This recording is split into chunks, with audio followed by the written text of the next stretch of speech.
Hi, my name is Julia, and I have a story to tell about the power of the blood of the Lamb. I was raised in a Christian home, and it was in a Baptist church, as well as family members that were from down south in the holiness movement, Pentecostal. And so there were two different influences in my life as a Christian and my family.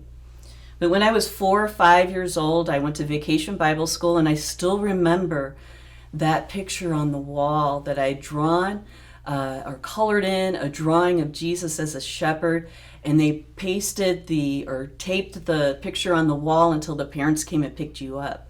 And I remember waiting for my parents and looking at that picture that I had colored in, and I knew Jesus was my shepherd, that he was my Lord. And there was a picture of even lambs or children in it. I remember that. But I remember he was my Lord. And that was at that age. But when I got older, around 12, I decided to get water baptized. I was water baptized in the church. But my home in the church that I was living in, or living and going to church,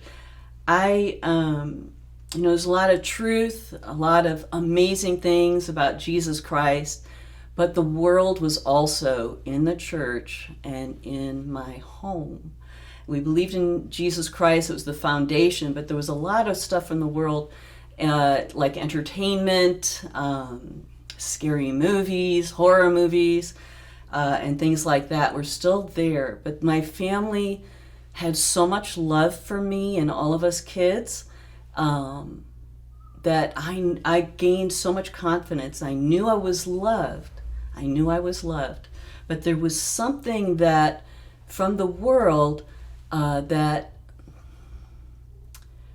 just started to creep in, the lies of the enemy, of how I'm supposed to be for the culture versus how I'm supposed to be for Jesus Christ. And I also wanted to share, I knew the difference between my father, earthly father, and who God was. I did have that separate, but I chose to have man and his opinion more than what I knew about the truth of God as I was growing up. So what wound up happening is, even though I had this confidence, the church, being there on Sundays or youth group on the weekends, what began to happen was the lie of the enemy that says to perform a certain way for people. And so I want to go back to when I was between 10 or 12. I remember my first time praying in the church in the basement on a metal chair on a Wednesday night prayer meeting, and we all sat there and had the prayer requests, and I remember writing it down even up into my teenage years in the back of the Bible, who to pray for salvation. But there's also this other experience in the body of Christ that I had on the other side of the family. I still remember them being with me on the north side of Chicago, by the way. They were from Warrior, Alabama. But they would be in the living room, my great-grandmother and her daughter, my grandmother, my father, my mother, and myself. I don't remember if any of my other siblings were there. But they were on their knees on the floor, bent over the couches. And I remember I was bent over on this cushioned chair, this wing-back chair. And I was praying along with them, and they were wailing and crying and calling onto the Lord. And I just remember praying for a certain amount of minutes and praying for people, praying for things, and stopping, and then sitting back on my heels and seeing they're still going. And I'm like, well, maybe I can pray for something more. And I prayed again. And as a little girl, I kept trying to think of what else to pray for. And then finally I sat back on my heels, and I'm like, that's all I can pray for. I don't know what else to pray about. But I bring it up because there was a passion in the hearts of my relatives in the holiness movement, which is a Pentecostal. They spoke in tongues, but I never heard them speak that way. But I knew that there was a passion. And from the church that I grew up, there was a foundation of the Word of God in the Baptist church. It was amazing. But there was the world in it. And in fact, I will say there was an elder on the church board that was part of the Masons. And my grandfather was a Mason. There were Masons in the family. But they also believed in Jesus Christ. So there was this mixture of the culture that was of the world. So when I went to college, I started to go astray.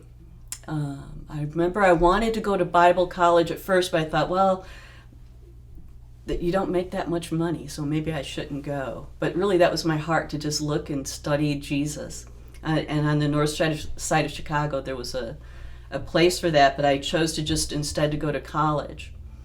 I would meet, eventually I would meet this man. He thought I was special, and I thought he was very nice and special too, but I didn't realize I was being led astray. So I remember being seduced by this man, and I did share with him I didn't want my virginity taken. And I thought, oh my goodness. And he reminded me of what the man said afterwards. He said that he apologized. He said, I'm sorry for what he had done. And I remember being stunned that at that moment my virginity was lost. I was keeping my virginity for God and for my husband. And it was gone in a moment. And I thought, in that moment, a lie from the enemy, a lie from the pit of hell, that I was second best to any Christian man because he could find a virgin instead that would be better than someone who had been tainted and was used good. But there was this moment when my father asked me in college, are you a virgin? And I said, no. And he said, I wish you'd never told me. And I said, then why did you ask? I didn't tell him I was raped. I didn't tell him. Because I kept sleeping with that man. I thought to myself, my virginity was stolen, but the Lord corrected how to really phrase it. I was violated. And it was rape. Staying with that man who had raped me, I kept going with him. I kept staying with him because I thought I'm tainted. Maybe we'll get married one day to make things quote unquote right. But I will tell you, there did come a day where I found out I was pregnant. I had a conversation with this man. He wanted an abortion. I said no. But then in further conversation, and as I shared with him, I'm going to go ahead and have this child on my own. You don't have to raise a child with me. But then when he said, well, then I'll have to marry you. And I just thought, have to marry me? And I remember thinking, if I keep the child and we get married, he'll have resentment that I had the child. He'll divorce me. And I had a fear of divorce, fear of someone not receiving the love that I have to give. That's really what it is. But anyway, when he said that, I said, well, maybe we will get the abortion. I remember thinking, no, I don't want it. So one day, days go by, and he parks on the north side of Chicago on Elston Avenue. And we get out of the car. I don't even know where we're going yet. And he starts pulling out a little sheet of paper from the classified ads in the newspaper. And I knew I'd seen the classified ads before, and we had talked about abortion. I thought, I wonder. And then I thought, no, I know. We're going to an abortion clinic, even though he said, we're going to see a doctor. And I remember one foot after the other, I thought to myself, where are the protesters? Where are the protesters? I was looking for protesters, somebody else to get me out of the situation. I didn't think to run by myself. I thought, then he'll chase me. And then I thought, even if the protesters were mean, I'm like, I'll go to them. Where are they? I want them to take me home. And we kept walking in because I saw no protesters. And then I still remember visiting with the counselor, which is really not counseling at all, actually. But I knew she was just making sure that I was going to go through with it. I remember thinking maybe I could use her phone to call my parents. And I thought, even though they would have shame, they would get over it, even though there'd be shame. And I remember thinking, is there a place that will help me raise the children away from my family? Because I didn't want the shame, even though they'd get over it. But that shame piece was a an evil tool from the enemy that deceived my family as well as myself. And I didn't call. And back then it wasn't cell phones. It was either call, they might answer, or they might not be home. But instead I did go through with the abortion. I do remember going through with it, and it all boiled down to fear of divorce, I thought, but I realized later it was really my desire for my love to be received from someone. But if it's not received, that's where I was at in my fear if it wasn't received. Going back to that moment before I walked out of that car to go with this man to get the abortion, there was a moment where my one leg was following after the other with his legs, walking one after another. And I do realize now there was a soul tie, even from that first moment of the rape and my continuing, there was a soul tie. Even in the Bible, it does say about being one even with a prostitute, and there would be one flesh.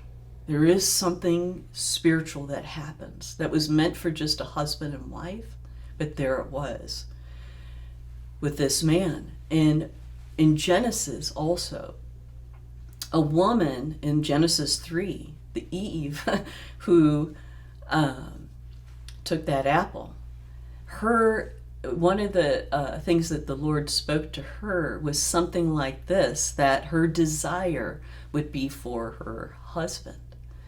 And so in a way, I was acting out for my desire for this man, that with the soul tie. I was kind of connecting with something that is unique, starting from Genesis chapter 3. So as I'm walking in, I know he's pleased, this man. And there was a part of me that thought, well, this would be secret. I remember being on the table for the abortion. There was a doctor and another nurse and with the doctor, but then by my side there was basically a nurse to coach me.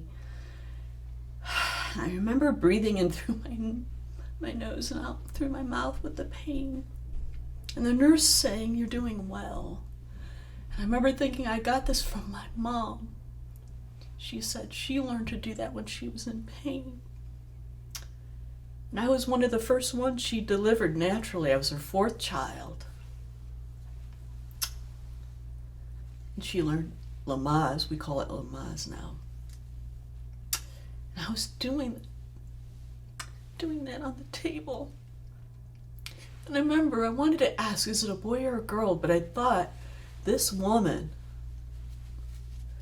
nurse, doesn't know. She genuinely believed that she was doing what is good. And she coached me nice, she coached me well. But that's really meant for, that gift for that woman to speak that is for the gift of being a midwife.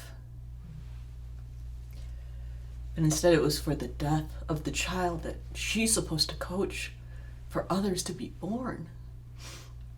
And I remember thinking, I don't want to hurt their feelings for me asking if it was a boy or a girl.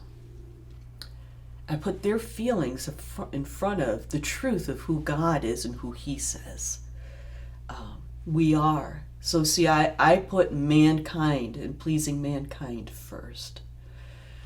So the abortion happened with the suction soundings like you hear at the dentist with the suction sounds. It's awful, the vacuum sounds.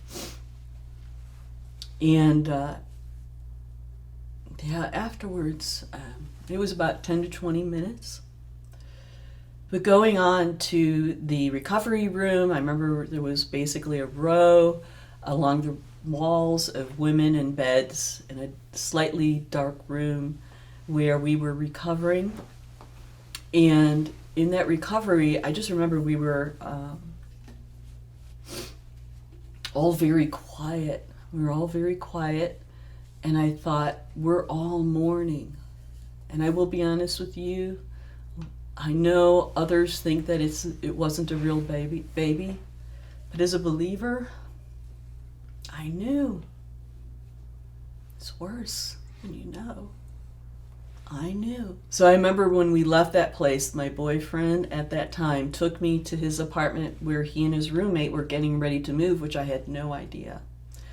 And he took me down this spiral staircase into the basement where there was a raw concrete basement, very dirty, and a mattress on the floor. I'd never seen that basement before. Part of the apartment, and there was just a mattress on the edge of the wall, and then one light bulb that was on the ceiling without a regular covering fixture. But I remember laying on that mattress. I thought, I didn't care if it was dirty. I remember laying on there, and I actually thanked God for the mattress. I said, thank you, God. And I remember thinking, so this is what it's like to connect with the world and have the world come into you. This is what they get. The basement. A dirty basement, a dirty mattress. But yet I said, I know, Lord, this is what the world has to offer, but I thank you for this mattress. And I remember walking in that first room, and I remember that my body, that had been changing, where my breasts were becoming more weight, which were to get ready to nurse my future child. I noticed when I walked in that room that the weight in my breasts were gone. It was gone. And I knew, I understood that it had stopped. The weight, the preparation to nurse my child. My body was automatically doing it. I knew it was gone. The preparation. I didn't tell my family. Because of that lie from the enemy that I'm tainted, that I'm only second best to a Christian man. Even if he thought he wanted to marry me, I thought, but he wouldn't get the best. And I wanted him, a Christian man, to get the best. And it wouldn't be me. So I would date Christian men but not go any further. Instead, I wound up staying with, after that, I would break up with that man eventually and move on, but I started dating men that did not know Jesus because I thought, well, they won't mind. They won't mind that I'm tainted and that I've had an abortion. And I wanted to give my love to someone and receive love. So I did, after that, I did date a man where we slept together, but he wasn't wanting to marry me after we were together for a while. And I said, well, I can't stay with you because he didn't want to marry me. So I remember we broke up because of that. I said, it's marriage, not just boyfriend, girlfriend. But I will say a week later, he did kill himself. And I was not in the Lord. I was not in the Lord. He did ask me the question on our last phone call. He said, are you pregnant? And I said, no.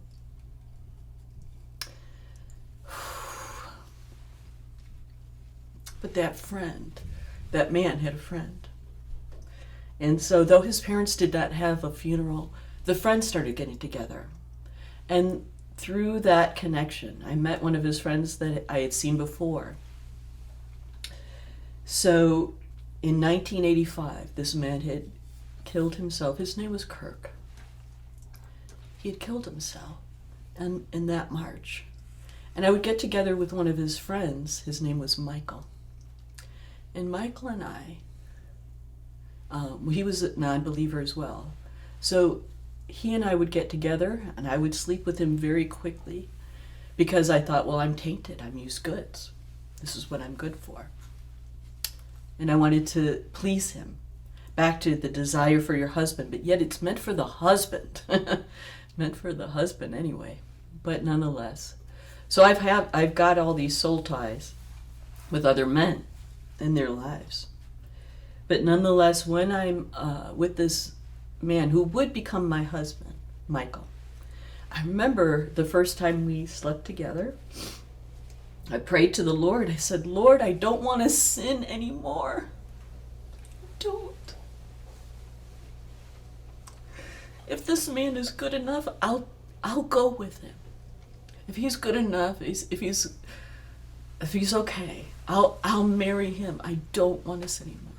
What I didn't know is trying not to sin and making ways to try not to sin was not the same thing as freedom from the law of sin and death, which is what I would come to truly understand later. But in that moment, I was trying to fix it. It was like fig leaves in the Garden of Eden. I'll cover it this way. I eventually fell in love with him. 3 weeks later, I thought, yes, this is the man. I'm going to marry him. And I was so in love, and he loved me, and we got engaged and then got pregnant before we got married. And I do recall saying to him and being ready that I'm not going to have an abortion. If he wants an abortion, that will be it. It's the child's life, more important. God had helped me. I didn't want to go through that again. And so I was pleasantly surprised that he said that he didn't want to do the abortion either, so we stayed together. So that would be my first child that I gave birth to, Elizabeth. I still remember the pregnancy of feeling in my womb, that first trimester, the feeling of like a butterfly inside of me, a completely independent being inside my womb. So butterflies are very special to me because I thought she feels like a butterfly, beating her wings like faster than I've seen any butterfly flap their wings, like a hummingbird maybe. But I will tell you that when she was born, her they had one of those mirrors where you could see the baby being born, the mother who's delivering. And the doctor said to take a look, and he moved out of the way for me to see the baby, my daughter Elizabeth. I didn't know if she was a boy or a girl yet, but just her head was out. Her eyes were opening and closing, like blinking, trying to just see before the rest of her body even was out. And then she was born, and we all celebrated. It's a girl, it's a girl. And she was placed on my chest. And I understood so much then. I have 3 children, living children. We would have a miscarriage between my second and third child.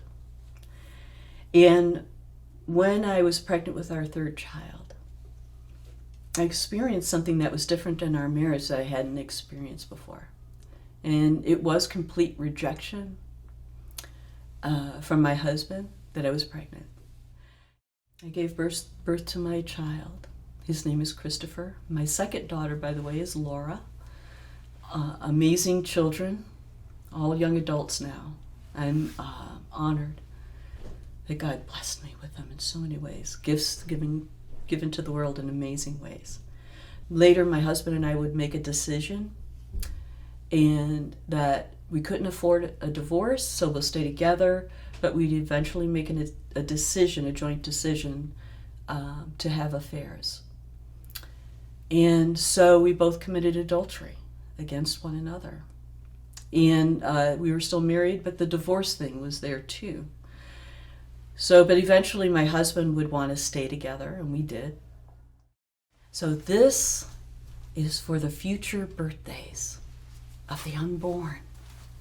My desires for any mom that is carrying a child that you're considering abortion for the child.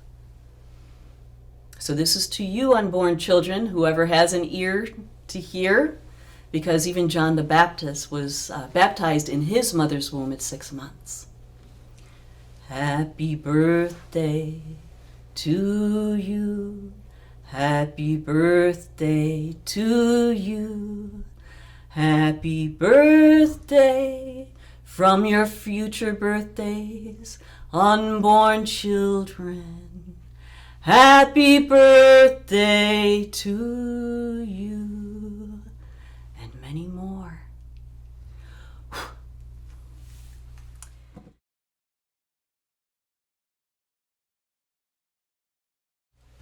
For those mothers considering, what do I do? I'm pregnant.